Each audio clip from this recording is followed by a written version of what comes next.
o assassinato do João Rosário trouxe muitos julgamentos aí à filha dele, né? Muita gente questiona por que ela aceitava manter esse relacionamento considerado abusivo. A Jordana Ribeiro, ela é psicóloga e está comigo aqui e vai nos ajudar a entender, porque infelizmente aqui no Brasil a gente tem uma mania, né, de boa parte da sociedade, ao invés de julgar o estuprador, a gente julga a vítima, ao invés de julgar a pessoa que praticou o crime, julga-se a vítima e nesse caso a filha, né, do empresário, do policial aposentado, está sendo julgada. E o que chama a atenção, Jordana, primeiro boa tarde para você, obrigado aqui pela participação, é que boa parte desse julgamento vem de mulheres, ou seja, parece que a mulher que tem dificuldade em ter empatia com a mulher. Ah, por que ela não largou esse cara? Ah, por que ela não fez isso? Então, assim, esse julgamento, de certa forma, mostra o quê, Jordana? Olá a todos, olá Loares. Como você bem falou, né, essa tendência de condenar, de julgar, e a gente não está no momento desse julgamento. A gente vê um perfil muito claro assim, na sociedade de levantar algumas bandeiras, levantar culpado e vítima, e infelizmente a mulher fica no meio disso tudo, exposta a situações de vulnerabilidade. Né? E eu costumo perceber, assim, num quadro desse perfil comportamental dessas mulheres, né? Infelizmente, muitas mulheres julgam umas às outras. E quando a gente aponta o dedo, a gente está apontando o dedo por questões que acontecem conosco. Né? Questões que, às vezes, as pessoas elas não têm a abertura e a clareza de trabalhar dentro de si. A gente está falando de relacionamentos abusivos onde tem situações de vulnerabilidade, onde essa mulher ela está exposta, onde essa mulher está com a autoestima baixa, onde essa mulher precisa de apoio e que quando a gente vai ver quem está julgando, são pessoas também enfraquecidas emocionalmente, né? Então eu acho muito importante esse espaço onde a gente possa falar sobre empatia e sobre acolhimento. A família ela está totalmente exposta e ela precisa desse acolhimento, que não é o momento agora de falar, e se ela tivesse saído do relacionamento? Que na verdade é poder compreender de forma empática de que existem diversas situações atrás de uma relação abusiva, que não é simplesmente o falar o não. A gente está numa sociedade extremamente imediatista, onde existem muitos julgamentos, onde essa vítima ela tem uma sensação, um sentimento de culpa, onde eu estou nessa relação, eu me sinto culpada, eu preciso fazer alguma coisa, mas ao mesmo tempo eu preciso proteger minha família. O que a minha família vai pensar sobre mim, eu preciso resolver sozinha. Né? E querendo ou não, a sociedade está muito individualista nesse ponto. Então, quando a gente trabalha a raiz, né, o que é essa raiz? É trabalhar a autoestima da mulher, é trabalhar o posicionamento da mulher no lugar do mundo, a identidade dessa mulher, ela consegue ter muito mais repertório para conseguir se posicionar nas relações e se posicionar perante a vida também.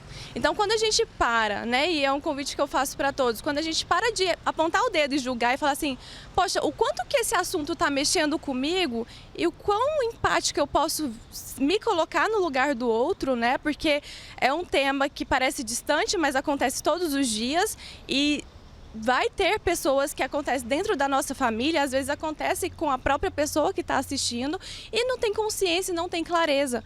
Porque infelizmente chega a tal ponto de morte, a tal ponto de agressão física para as pessoas poderem parar e olhar. Então a gente precisa olhar de uma forma inicial, né, que é, peraí, como que está sendo esse movimento? Como que essa pessoa está sendo tratada? Né, que a gente fala de um abuso primeiro psicológico para chegar ali nos finalmente, né, que é infelizmente a questão do assassinato, a questão do feminicídio que acontece muito. Agora, conversando com pessoas que tinham contato com o Felipe, por exemplo, assim, o comportamento dele, né? Muitas pessoas até estranharam, né? Uma pessoa tranquila, aquela coisa de um lado, olha aí, do outro lado, uma pessoa extremamente, como a gente tem aquele vídeo, ele ameaçando, né? Dentro do carro, ameaçando até matar o filho da namorada dele. Ou seja, como é que a gente explica a cabeça de um cidadão, né? Que para uns se apresenta como uma pessoa extremamente bondosa, idosa, educada, preparada, polida para lidar com a sociedade, e por outro, uma pessoa extremamente violenta e que acabou resultando, inclusive, nesse assassinato. Como é que a gente explica a mente de pessoas que têm mais de uma personalidade assim? A gente fala de um transtorno de personalidade onde ela não é 100% ruim, né? Ela tem um perfil onde ela interage, ela tem relacionamentos interpessoais, mas a gente pode bem ver ali que ele tem comportamentos já de riscos, né? Uso e abuso de substâncias químicas, né? Substâncias químicas junto com a questão da direção, né? Movimentos agressivos que aparenta, a forma de falar. Então, assim, os sinais eles já aparentam. Não é porque a pessoa ela é bem educada em certas situações que ela não vai ser agressiva, por exemplo. Então, é muito os polos, né? A sociedade ela está muito adaptada a de falar assim, é bom ou é ruim, é bonito ou é feio. A gente trabalha muito com polaridades. E quando a gente trabalha com a mente humana, nós não somos polaridades, nós somos seres complexos, integrais, onde precisa ser visto de uma forma ampla e com uma visão muito mais clara do que é o ser humano. Então não é porque ele é uma pessoa educada, que foi uma pessoa educada, que ele não pode, que descarta esse lado dele, manipulador, abusivo, agressivo. Então assim, é tirar a venda mesmo da sociedade, de que vem muito essa questão dos estereótipos, né? E falar assim, peraí, o que está por trás disso tudo?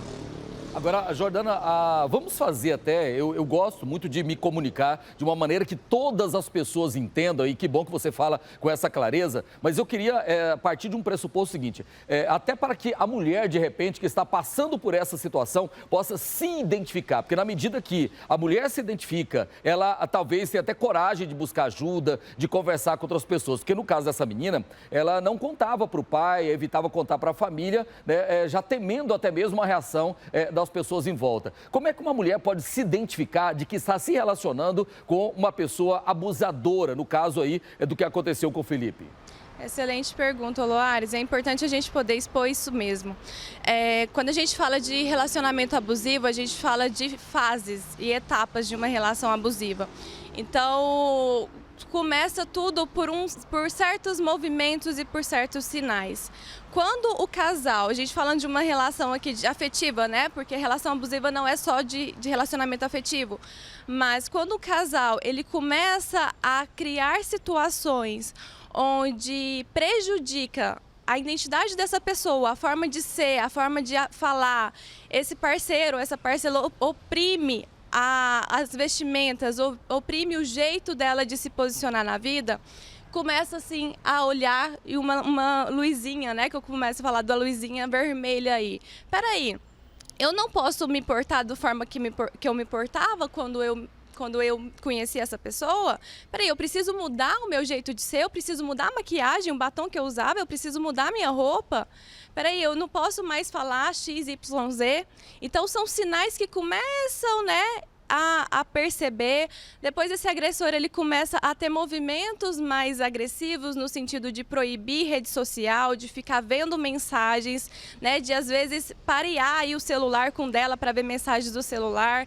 Então são situações que às vezes a mulher, por ter uma carência afetiva, por uma dependência emocional, acha que é bonito, que a pessoa está tendo ciúmes dela, só que na verdade é uma situação e uma relação que ela está passando de uma relação abusiva.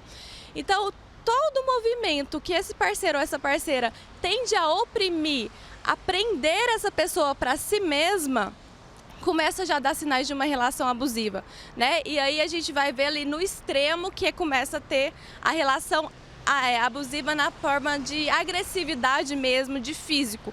Então, a agressão não é só física. Ela primeiro é intelectual, onde ela começa a duvidar do que a pessoa pensa. Ela é emocional, onde ela começa a oprimir. Ela fala assim, olha, se você for para tal lugar, a gente não vai estar mais junto. Se você falar para tal pessoa, a gente não vai ter mais junto. E aí, quando começa a ter essas discussões e essa pessoa ela fica totalmente arrasada, ela passa a querer falar para uma família, para falar para uma amiga, só que aí o parceiro ele tende a se arrepender, que é a oscilação que a gente fala da relação abusiva. Então ele tende a acariciar, a mandar flores, a falar me perdoa, a pedir perdão e falar de mudança. E essa mulher, como ela está em extrema vulnerabilidade, ela acredita na mudança. E foi o caso, né, Jordana, dessa menina, porque ele teria obrigado a excluir rede social, mudar a rede social. Ela chegou a falar numa entrevista para a gente, né, Zeca, que ele chegou a proibir de falar com amigas, né? Ela teve que romper relacionamento com amigas por determinação dele, por ordem dele, por pedido dele. Ou seja, então, na verdade, assim, o relacionamento abusivo, ele tem uma crescente, né? Ele tem toda uma escadinha, né? Ele nunca começa já com a violência física, né, Jordana? Na maioria das vezes ele não começa na violência física, ele vai de uma forma muito camuflada e muito maquiada, como se fosse uma expressão de amor. Só que é muito importante que a gente tenha clareza do que é o amor, né? Porque o amor, ele tem que vir com muita genuidade, com muito respeito, com muita integridade, assim. E a nossa sociedade tão adoecida que destoa muito do que são as formas de amar, ela acha que ela está num relacionamento saudável porque tem momentos bons. Só que não é ver o momento bom e achar que os momentos ruins vão mudar. É ver como um todo. Como que o autoconhecimento é muito importante para isso, inclusive, Loares, porque eu me percebo como que eu me posiciono nessa relação e como que eu me sinto nessa relação. E a mulher, ela tende a ficar com muito sentimento de culpa, de vergonha, de, nossa, como minha família vai pensar, o que minha família vai pensar, o que minha família vai achar, e ela engole toda a situação sozinha. Aí, gente, é o momento da gente refletir tudo isso. Quero agradecer a Jordana Ribeiro, que é psicóloga. Ou seja, aos primeiros sinais de uma relação abusiva, quando alguém tentar te podar ou de proibir de fazer alguma coisa que você já fazia, né, visitar um amigo, receber alguém em casa, fazer alguma coisa, já fique atento, porque a violência doméstica, ela sempre tem essa escalada, e a gente já viu, né? Começa com o xingamento, com o empurrão, aquela coisa toda, até chegar à agressão física e até o assassinato. Jordana, muito obrigado aqui pela participação, né? Boa tarde para você. Obrigada, me coloco à disposição de todos vocês. Muito obrigado, viu?